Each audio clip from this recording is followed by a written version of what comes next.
So now let's cover section 5.2. So now that we learned a little bit about elasticity and what's happening there, we are now going to be going into the polar cases of elasticity. So what we're meaning by polar cases is that elasticity is going to be different for different products. Something like medical care will have a elasticity, have a demand curve something like this. And the reason it's going to look something like this is because, remember, something that is inelastic has a small change in the quantity. Small change. So if price goes up from here to here, we're going to have a small change in the quantity. But if something were to be elastic, okay, so let's say it looks like this, okay, well, here, let me do something like this. So, and then we raise the price the same amount. So price still goes up this much, but now look at the quantity. The quantity now is going down a lot more. Something that is elastic is going to have a big change in quantity. And we can see that here with the elastic demand curve and the inelastic demand curve. So inelastic is going to be a little bit more vertical, so we're going to have a smaller change in quantity. Elastic is going to be more flat, having a larger change in quantity. So when we're talking about polar cases, right, we're talking about the extremes. Okay, and one of the extremes is we're going to have a perfectly elastic demand and supply curve. So perfectly elastic, also known as infinite elasticity, is either the quantity demanded or supplied changes by an infinite amount in response to any change in price at all. So I like to think of this one is that you will only buy at this price. If they try to change the price on you, you buy nothing. So at this price here, you will buy as much as you want, as much as you demand. But if the price changes, you will not buy this at all. You will buy either as much as you want or nothing. Okay? So that is how perfectly elastic is going to work. And it's going to be a horizontal line. All right? And if you're wondering what number would that be for the performance enhancing drugs or price elasticity of demand, that would be infinite. Okay? And why is it infinite? Well, you went from buy as much as you want at this price. So it would be infinity. But if the price changes, you're going to buy zero. So what was the new? The new quantity is zero if the price changes. So what's the old? The old was infinity. You can buy as much as you want. Okay? And then what's the old divided by infinity? And then it doesn't matter for price, but let's say the new price is 5, old price is 4, divided by 4. And so what this happens is, like, this is going to be negative infinity divided by 1 over 4. And if you're wondering what is infinity divided by 0.25, it's actually going to be infinity. So infinity is an idea, okay? And if you do infinity divided by 2, it's still going to be infinity because it's that large of a number. So in this case, it's infinity. So that is how, that's one side of elasticity, is infinite elasticity. And this is just, you will only buy at this price. Okay? It's the biggest change you can have, right? So a horizontal line.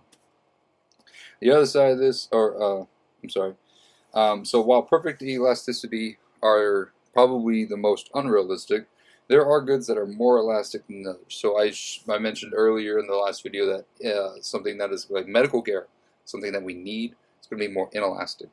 But these things are going to change the elasticity of something, such as the availability of inputs or substitutes. So if you have different substitutes for something, then you don't have to buy that. So let's look at the market for cereals. If you were to walk down the market at HEB, you would see all the different types of cereals that they have, right? And so what if the price of Kellogg's were to go up? Well, if you don't want Kellogg's, you can buy, another like General Mills. Or if the price of Cocoa Pebbles goes up, you could probably buy,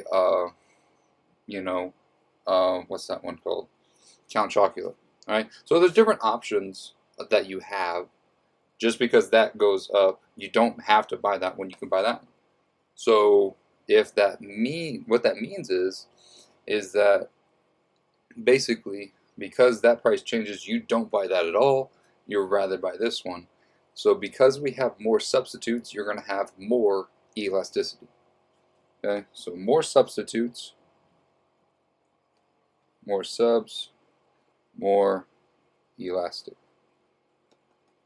Same goes with supply, because let's say we're trying to make t-shirts, okay? And the t-shirt, you can make it with cotton, fabric, silk, right? You can have different types of material that you can use to make a shirt. So just because the price of cotton goes up, you don't have to use cotton. You can use something else. And so by having the more available resources or more available inputs, this means that because that price changes, you don't buy it at all. You buy something else, then that would be more elastic. But if, let's say, you have to do something very specific, like if you only had cars that ran on gas, right, and they were to raise the price of gas, you don't have another option. So you would have to buy a similar amount of gas. So that's where it gets tricky with elasticity, right? Is because if there are less available inputs or substitutes, okay, and the price goes up, that means it's more inelastic. Now, the next part is going to be percent of budget spent on it. So basically, I like to think of this one is that if I have to spend more of my income on it, I'm going to be more sensitive about it. So when I'm trying to plan out a vacation, and that's going to cost a lot of money, and all of a sudden the price of plane tickets goes up, then I really need to reevaluate if I want to take the vacation or not. And because it's like, oh, well, that's more of my money, so just because that price goes up, I'm probably not going to buy that. Okay, so I'm a little bit more sensitive when I have to pay more money for it. Something else would be something like rent or housing. So because the price of houses goes up, right, that's really going to change the quantity demanded in those markets. So the more money you are spending on something, the more sensitive you are about it. And then finally, time. Time is a pretty big factor in terms of elasticity. Because let's say I'm talking with you and I'm trying to sell you on something and it has to be done right now. Okay? This price change will only happen right now. Are you more likely to buy it in that time? Maybe. Okay? And some people would feel pressured to buy it now because they don't have the time to think about anything else, so they're just going to buy it. So because of a price change and it's very short time, you don't change your quantity very much. So if you have less time, you might be more inelastic because it's like you are locked in at that price. You don't have time to do something else, right?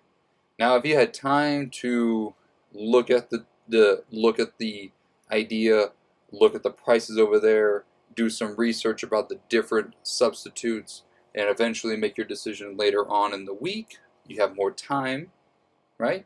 You would probably like, oh, because it's more expensive over there, I don't need to buy that. I can buy this. So therefore, if you have more time, you're going to be more elastic. Basically, you're going to have a big change in the quantity demanded over there. Versus if you had shorter time, you would probably still buy that one, right? So with time, more elastic.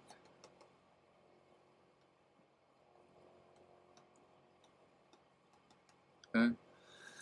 Something like Amazon has really made a lot of goods elastic, because if you were to look at a product on Amazon, all of a sudden you have different substitute competition goods on there. And most of the time, like if you're me, you're going to pick the cheapest one, right? And so by having all the available inputs, okay, and I have time to do it, so it's going to be more elastic. So having all those different ones, just because you have a higher price, never going to buy that one. So big change in quantity there. But if they were to lower the price, it's like, oh, I would just buy that one. Okay, so that's an example of something that is more elastic. Other examples would be pizza, bread, books, pencils. All these things have so many different substitutes. You know, maybe you spend a little bit of money on a budget. So these are going to be more elastic goods. Something like the ones that you spend a lot of money on, to where you're going to be more elastic with those, would be your luxury good items, such as Caribbean cruises or sport vehicles. So if you were thinking about doing a cruise, right? So maybe you buy one cruise at this price, and then all of a sudden they raise the price on you. Now you're buying 0. That's a big change. So that's more of a luxury goods are going to be more elastic. More elastic because spending more money, then you're more sensitive to price changes. Okay? So those are the different things that are going to be changing your elasticity. Number of substitutes or availability of inputs, your percent of budget, and time. Okay? The available inputs or substitutes, that's for demand and supply. Okay? If you are running out of the availability of cotton, right, supply of cotton is down, it's more expensive to buy cotton, you need cotton, you're going to buy cotton, so you're more inelastic. Things like that. Now the other side of this is going to be zero elasticity. Zero elasticity is saying that no matter what the price is, you never change your quantity. And looking at the graph here, right, you're going to have a quantity that stays the same. So if the price were here, you would buy Q1. But if the price were here, you are still buying Q1. So this is perfectly inelastic. Right? A percent change in price, and there's no change in quantity. No matter how big the price changes, it could be 100% change in price. The quantity stays 0. There is a 0% change in quantity. That's the most important part here. So what happens here is my new quantity, let's say it's 10. My old quantity is 10 because it didn't change. Old quantity. New price, let's call it 90, and old price is 10, divided by 10. If you do the math on top, that should be 0 divided by 10, and then 80 divided by 10, and so this should equal 0. So 0 elasticity, or perfectly inelastic, that's going to be a vertical line. Examples are going to be one of a kind art piece. Right? You only have one. Okay? You can't increase the supply. It's one of a kind.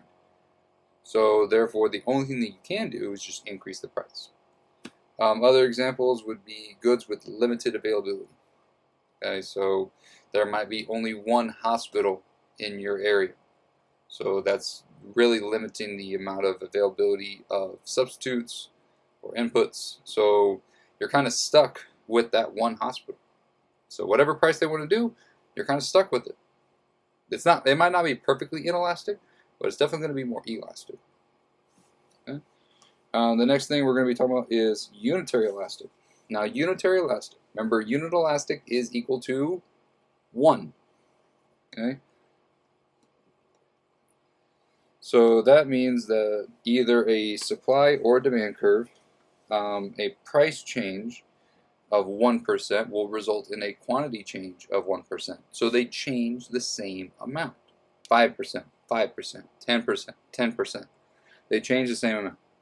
And so looking at this right here, you can see that every time the price changes by 66.7%, we are also having the quantity change by 66.7%. So it's constantly the same amount. And that's the key thing about unitary elastic, is that it's equal to 1, and that every time you change price, the quantity changes the same amount. And that's unit elastic. So, unit elastic, 1. Perfectly inelastic, 0. Vertical line, perfectly inelastic, 0. Okay? And then finally, the other one was perfectly elastic, and that's going to have a price elasticity of infinity. Infinity. So, that's going to be all of those. We're going to start on section 5.3 in the next video. I'll see you there. Bye.